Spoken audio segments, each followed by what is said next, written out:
ജനങ്ങൾക്കിടയിലേക്ക് ഇറങ്ങി പ്രവർത്തിക്കുന്ന നേതാക്കളെയാണ് ആവശ്യം. അണ്ണാമലയെ പോലെ ആ രീതിയിൽ അപ്പോ ശോഭാ സുരേന്ദ്രന് ഒരു സ്ഥാനം കിട്ടും. പക്ഷെ വീണ്ടും ഈ പടലപ്പിണക്കങ്ങളൊക്കെ ആവുകയാണെങ്കിൽ കേന്ദ്രത്തിന് മാറി ചിന്തിക്കേണ്ടതായിട്ടും വരും. ശ്രീരാജേന്ദ്രൻ ചേർത്ത് താമര വിരിഞ്ഞിക്കാണ് BJP വോട്ടിംഗ് ശതമാനം കൂടിയിരിക്കുകയാണ്. പക്ഷേ അടുത്ത ചർച്ച BJP സംസ്ഥാന അധ്യക്ഷൻ K. സുരേന്ദ്രനെ മാറ്റി ശോഭാ സുരേന്ദ്രൻ വരുമോ എന്ന ചർച്ച നടക്കുകയാണ്. താങ്കളുടെ അഭിപ്രായത്തിൽ എന്താണ്? ശോഭാ സുരേന്ദ്രൻ ഒരു സീറ്റുണ്ടോ കേരളത്തിൽ ഇനി? തീർച്ചയായിട്ടും മാറ്റം വരണമല്ലോ. മാറ്റം എന്ന് പറയുന്നത് ഇപ്പൊ ഇതിലെ ജയപരാജയത്തിന്റെ അടിസ്ഥാനത്തിലല്ല. ഒരാൾ തന്നെ ഇങ്ങനെ സംസ്ഥാന പ്രസിഡന്റായി തുടരുക എന്നുള്ളത് BJPയുടെ ഭരണഘടന അനുസരിച്ചിട്ട് അത് ശരിയായിട്ടുള്ളൊരു കാര്യമല്ല. ഇപ്പൊ കേന്ദ്രത്തിൽ JP നഡ്ഡയെ തന്നെ മാറ്റിയില്ലേ? ഒരു അദ്ദേഹത്തെ ആരോഗ്യമന്ത്രിയായിട്ട് സത്യപ്രതിജ്ഞ ചെയ്യിച്ചു. അപ്പോ അദ്ദേഹം നേരത്തെ ആരോഗ്യമന്ത്രി ആയിരുന്നു, ആ എക്സ്പീരിയൻസും ഉണ്ട്. അപ്പൊ അതുകൊണ്ട് സ്ഥിരമല്ല ഒരു പോസ്റ്റും. അതുകൊണ്ട് നരേന്ദ്രമോദി സ്ഥിരമല്ല. നരേന്ദ്രമോദി കഴിഞ്ഞാൽ അടുത്ത ആൾ വരും. അതുകൊണ്ട് കേരളത്തിലും തീർച്ചയായിട്ടും മാറ്റം ഉണ്ടാവും.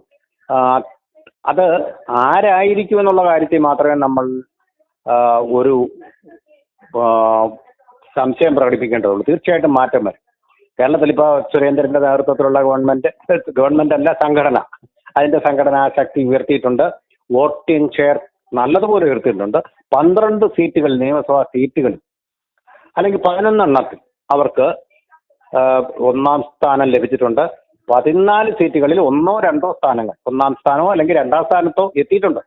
മൊത്തം 20 സീറ്റുള്ള ഒരു സംസ്ഥാനത്ത് ഇത്രയും നേട്ടം എന്ന് പറയുന്നത്, അതും 2 മുന്നണികളിലും പ്രബലമായിട്ടുള്ള 2 മുന്നണികളോടും മല്ലടിച്ചുകൊണ്ടും പോരാടിക്കൊണ്ടും ഇത്രയും നേടുക എന്ന് പറഞ്ഞാൽ അത് അസാമാന്യമായിട്ടുള്ള ഒരു പ്രകടനം തന്നെയാണ്, സംശയമൊന്നുമില്ല. ഒരു MP ഇവിടെ ജയിക്കാൻ പോകുന്നില്ല എന്ന് ഇരു മുന്നണികളും വാശി പിടിച്ച് പറഞ്ഞ ഒരാൾ, ഒരു MP അക്കൗണ്ട് ഇവിടെ തുറക്കുകയും ചെയ്തു, മന്ത്രിയാവുകയും ചെയ്തു, സഹമന്ത്രി ആയിക്കോട്ടെ.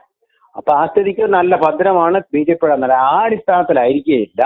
പക്ഷെ കെട്ടുറപ്പും ഐക്യവും ഇല്ല. പാർട്ടിയിൽ ഇപ്പോഴും 2 ഗ്രൂപ്പുകളുണ്ട്.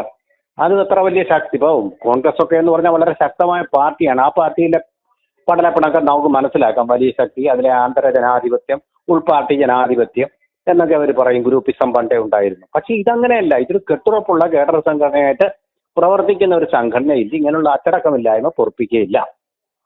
വരുന്നത് ഇപ്പോൾ ശോഭാ സുരേന്ദ്രൻ അതുപോലെ സുരേന്ദ്രൻ തമ്മിലുള്ള ഒരു ഗ്രൂപ്പ് വഴക്കും അവർ തമ്മിലുള്ള ഒരു സ്വരച്ചേർച്ചയില്ലായ്മയും ഉണ്ട് എന്നുള്ളതാണ്.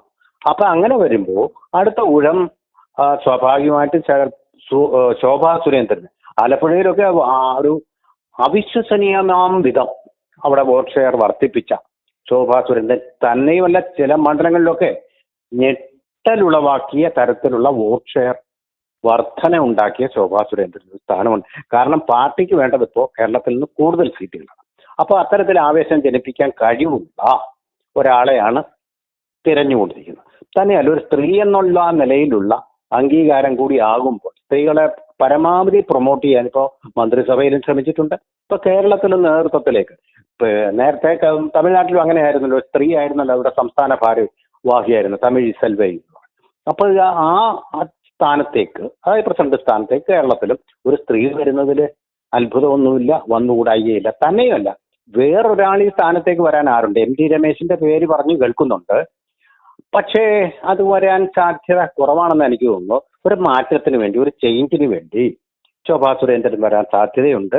പിന്നെ V. മുരളീധരനുണ്ട്, തീർച്ചയായിട്ടും ഉണ്ട്. അദ്ദേഹം ആറ്റിങ്ങലിൽ നിന്ന് പരാജയപ്പെട്ടതുകൊണ്ട് ഉണ്ട്.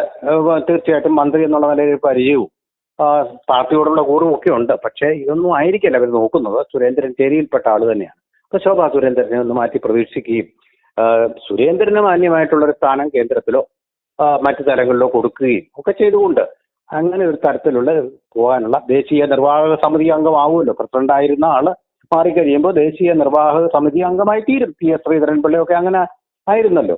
അപ്പൊ അതൊന്നും ഒരു പാർട്ടിയിലൊരു അപമാനമോ താഴ്ത്തിക്കെട്ടലോ അല്ല. അതിന്റെ മാറ്റത്തിന്റെ മുന്നോട്ടുള്ള പോക്കിന്റെ ഒരു പരിണതിയാണ്.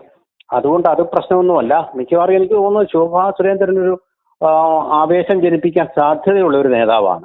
K. സുരേന്ദ്രനെ അങ്ങനെയായിരുന്നു, ആവേശം ജനിപ്പിക്കാൻ സാധ്യതയുള്ള നേതാവായിരുന്നു. ശബരിമല പ്രശ്നത്തിലൊക്കെ വളരെയധികം അടിയും മർദ്ദനങ്ങളും ഒക്കെ നടത്തി പോരാടിയ ആളാണ്. ആ പോരാട്ട വീര്യമുണ്ട്. ശോഭാ സുരേന്ദ്രനും അത് തന്നെയുണ്ട്.